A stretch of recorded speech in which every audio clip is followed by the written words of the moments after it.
بسم اللہ الرحمن الرحیم۔ السلام علیکم ورحمۃ اللہ وبرکاتہ۔ IS بولتے حقائق کے ساتھ میں ہوں آپ کا دوست محمد بشارت۔ سامعین عزیز وقار، شریعت اسلامیہ کی پہلی نشست میں ہم نے بات کی تھی ضروریات دین کی، کہ ضروریات دین میں سے کسی ایک کا منکر بھی ہو تو وہ شخص کافر ہو جاتا ہے۔ آج ہم ضروریات دین میں سے ایک ایسی چیز کا ذکر کریں گے جس کے ذریعے عیسائی مبلغین اور قادیانی حضرات ہمارے بھولے بھالے مسلمانوں کو گمراہ کرنے کی کوشش کرتے ہیں۔ تو سامعین ذی وقار، وہ چیز یا وہ بحث کیا ہے؟ تو وہ بحث ہے حیات عیسیٰ علیہ السلام کی۔ حیات عیسیٰ کا کیا مطلب ہے؟ ہم سنی مسلمانوں کا یہ عقیدہ ہے کہ حضرت عیسیٰ علیہ السلام کنواری مریم کے پیٹ سے بغیر باپ کے پیدا ہوئے، بنی اسرائیل کی طرف نبی بنا کر بھیجے گئے۔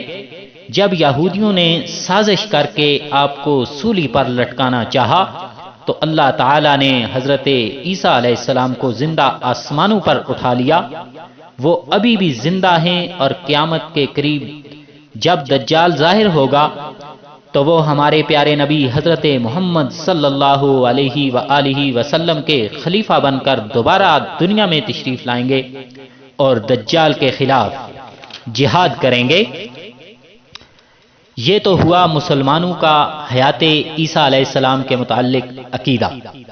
اب اس پر عیسائی اور قادیانی مسلمانوں کو گمراہ کرنے کے لیے اپنے کچھ لا یعنی اعتراض کر کے مسلمانوں میں شکوک و شبہات پیدا کرتے ہیں، اور اچھے خاصے پڑھے لکھے لوگ بھی ان کے دام فریب میں آ جاتے ہیں۔ عیسائیوں اور قادیانیوں کے شکوک و اعتراضات ملاحظہ کیجئے۔ وہ کہتے ہیں کہ جب آپ مسلمان یہ بات مانتے ہیں کہ حضرت عیسیٰ علیہ السلام قرب قیامت دوبارہ تشریف لائیں گے، تو پھر آخری نبی حضرت محمد صلی اللہ علیہ وسلم کس طرح ہوئے؟ پھر تو آخری نبی حضرت عیسیٰ کو ہونا چاہیے۔ اور اگر آپ مسلمان یہ کہیں کہ حضرت عیسیٰ علیہ السلام امتی بن کر آئیں گے، تو پھر یہ خرابی لازم آتی ہے کہ اللہ تعالیٰ نے حضرت عیسیٰ علیہ السلام کو پہلے نبوت دی، تو اب جب کہ وہ امتی بن کر آئیں گے تو گویا نبوت ان سے چھن جائے گی، اور یہ اللہ تعالیٰ کی شایان شان نہیں، اور اللہ تعالیٰ کی شان میں گستاخی ہے کہ کسی نبی کو نبوت دے کر پھر اللہ تعالیٰ نے ان سے نبوت چھین لی۔ لہٰذا آپ مسلمان یا تو یہ مانیں کہ آخری نبی حضرت عیسیٰ ہیں، یا یہ عقیدہ چھوڑ دیں کہ وہ دنیا میں دوبارہ تشریف لائیں گے۔ اب سامعین ذی وقار، اس کا جواب ملاحظہ فرمائیں اور خود فیصلہ کریں کہ قادیانیوں یا عیسائیوں کا یہ اعتراض اور شبہ کتنا حقیقت پر مبنی ہے۔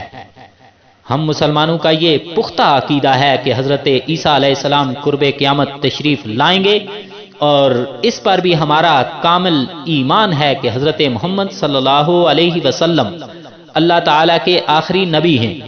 رہی بات یہ کہ حضرت عیسیٰ علیہ السلام اگر امتی بن کر آئیں گے تو ان کی نبوت چھن جائے گی، ہم یہ بات تسلیم نہیں کرتے، بلکہ اللہ تعالیٰ ان سے منصب نبوت چھینے بغیر حضرت محمد صلی اللہ علیہ وسلم کا امتی اور خلیفہ بنا کر بھیجیں گے۔ اس کو ایک سادہ مثال سے سمجھیں۔ اس وقت ملک کے پاکستان کے وزیر اعظم عمران خان صاحب ہیں، تو عمران خان صاحب چلے جاتے ہیں امریکہ یا کسی اور ملک کے اندر، تو کیا خیال ہے امریکہ کے وزیر اعظم بھی عمران خان صاحب ہوں گے؟ ہرگز نہیں۔ تو بات یہ ہے کہ جب عمران خان صاحب امریکہ گئے تو ان سے وزیر اعظم کا عہدہ چھین کر انہیں امریکہ میں داخل کیا گیا؟ کیا ایسی بات ہے؟ بلکہ ہر شخص یہ کہے گا کہ بھائی عمران خان صاحب پاکستان کے وزیر اعظم ہیں، لیکن امریکہ میں ان کی وزارت نہیں چلے گی، بلکہ وہ امریکی وزیر یا صدر کے ماتحت ہوں گے۔ اسی طرح ہم کہتے ہیں کہ حضرت عیسیٰ علیہ السلام بنی اسرائیل کے نبی تھے اور قیامت تک یہ نبوت کا منصب ان کے پاس رہے گا۔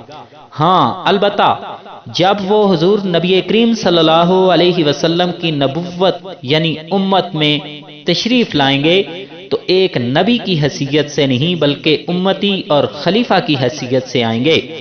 لہذا حضرت محمد صلی اللہ علیہ وسلم کا آخری نبی ہونا بھی برحق ہے اور حضرت عیسیٰ علیہ السلام کا دنیا میں دوبارہ آنا بھی برحق ہے۔ پھر ایک دوسرا اعتراض یہ کیا جاتا ہے کہ ٹھیک ہے مان لیتے ہیں کہ حضرت عیسیٰ علیہ السلام امتی ہوں گے، تو یہ بتائیے کہ وہ اس امت کے کون سے امام کی پیروی کریں گے؟ یعنی وہ حنفی ہوں گے، شافعی ہوں گے، مالکی ہوں گے یا پھر حنبلی ہوں گے؟ اس کا جواب ملاحظہ فرمائیں۔ اس کا جواب یہ ہے کہ اماموں کی پیروی اور تقلید امت کا ہر وہ شخص کرتا ہے جو خود مجتہد نہ ہو۔ جیسے ہم لوگ ہیں تو ظاہر ہے کہ ہم قرآن مجید اور حدیث مبارکہ سے بذات خود شریعت اور فقہ کے مسائل نہیں نکال سکتے، اس لیے ہمارے لیے ضروری ہے کہ ہم کسی ایک امام کی پیروی کریں۔ لیکن حضرت عیسیٰ علیہ السلام خود مجتہد ہوں گے اور ایک مجتہد کو دوسرے مجتہد کی پیروی کرنا لازم نہیں، وہ خود شریعت اور فقہ کے مسائل اپنے اجتہاد سے معلوم کر سکتا ہے۔